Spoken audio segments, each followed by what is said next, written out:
L'Antiquité est l'une des périodes les plus longues et les plus fascinantes de l'histoire. Elle commence vers 3300 avant Jésus-Christ, avec l'invention de l'écriture, et se termine en 476 après Jésus-Christ, lors de la chute de l'Empire romain d'Occident.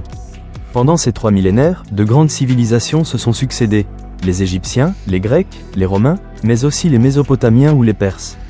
C'est à cette époque que naissent les premières villes, les premiers États, les grands empires et les religions qui influenceront encore le monde d'aujourd'hui. L'Antiquité, c'est le moment où les hommes construisent les bases de notre civilisation, l'art, la science, la politique, la philosophie, et même le droit.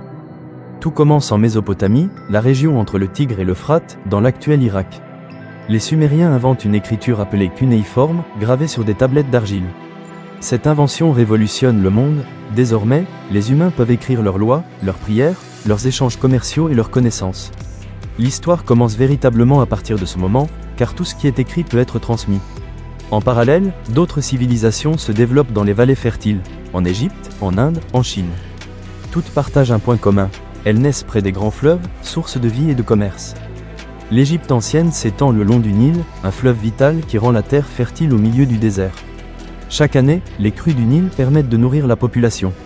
Le pouvoir est entre les mains du pharaon, considéré comme un dieu vivant, garant de l'ordre et de la prospérité.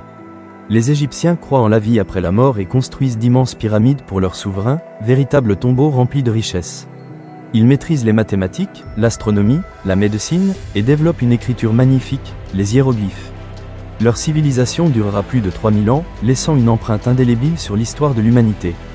En Grèce, les montagnes et les mers séparent les populations en cités-États indépendantes. Parmi elles, Athènes devient un centre intellectuel et politique majeur.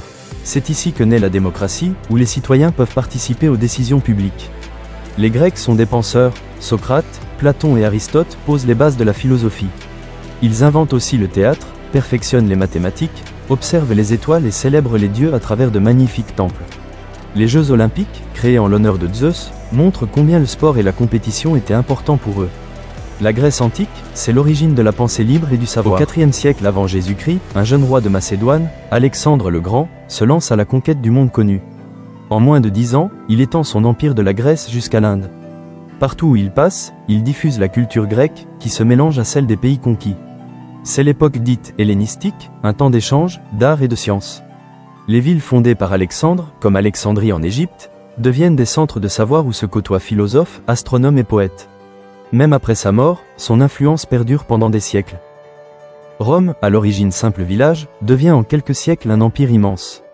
Les Romains commencent par chasser leur roi pour fonder une république, puis conquièrent toute l'Italie et au-delà. Sous Jules César et Auguste, Rome devient un empire qui s'étend sur 3 continents. Les Romains construisent des routes, des aqueducs, des thermes, des amphithéâtres comme le Colisée, et diffusent leur culture et leur langue, le latin. Ils créent un droit et une administration si efficaces qu'ils inspireront encore les pays modernes. Rome, c'est la puissance, l'ordre, et l'art de bâtir pour durer. La vie quotidienne varie beaucoup selon les civilisations et les classes sociales. La majorité des habitants sont paysans et vivent de l'agriculture. Les artisans fabriquent des poteries, des bijoux, des armes. Les riches vivent dans de grandes maisons décorées de mosaïques, tandis que les plus pauvres habitent des logements modestes. Les marchés sont animés, les fêtes religieuses rassemblent la population, et les enfants apprennent souvent à lire, à compter et à respecter les dieux. La vie antique est simple, mais rythmée par la nature, la religion et la communauté. Les civilisations antiques sont profondément religieuses. En Égypte, on honore Rê, Isis et Osiris. En Grèce, Zeus règne sur l'Olympe, entouré d'Athéna, Poséidon, Apollon. À Rome, ces dieux sont repris sous d'autres noms, Jupiter, Mars, Vénus. Mais l'Antiquité, c'est aussi l'apparition du monothéisme, avec le judaïsme puis le christianisme, qui se développe à la fin de l'Empire romain. Les temples, les rites et les mythes montrent à quel point la religion structurait la vie et les valeurs des peuples anciens. L'Antiquité a laissé une empreinte immense. La démocratie, la philosophie, les mathématiques, le droit, l'architecture, tout cela vient de cette période. Nos alphabets, nos langues et même nos bâtiments publics reprennent des idées grecques et romaines. Les grandes découvertes scientifiques, les mythes et les œuvres d'art de l'époque continuent d'inspirer encore aujourd'hui. L'Antiquité, c'est la racine de notre culture moderne. Au 5e siècle, l'Empire romain d'Occident s'effondre sous les invasions barbares. C'est la fin d'une époque, celle de l'Antiquité, mais pas la fin du savoir. Les monastères chrétiens vont préserver les textes grecs et latins, qui renaîtront plus tard, au temps de la Renaissance. Ainsi, l'Antiquité ne meurt jamais vraiment. Elle se transforme et continue de vivre à travers la culture, la langue et la mémoire de l'humanité.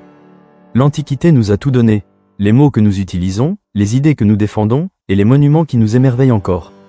De la Mésopotamie à Rome, en passant par la Grèce et l'Égypte, cette période raconte l'histoire de l'humanité qui apprend à penser, à construire et à rêver. Aujourd'hui, en observant une pyramide, une statue ou un temple, nous regardons un miroir du passé qui continue d'éclairer notre présent.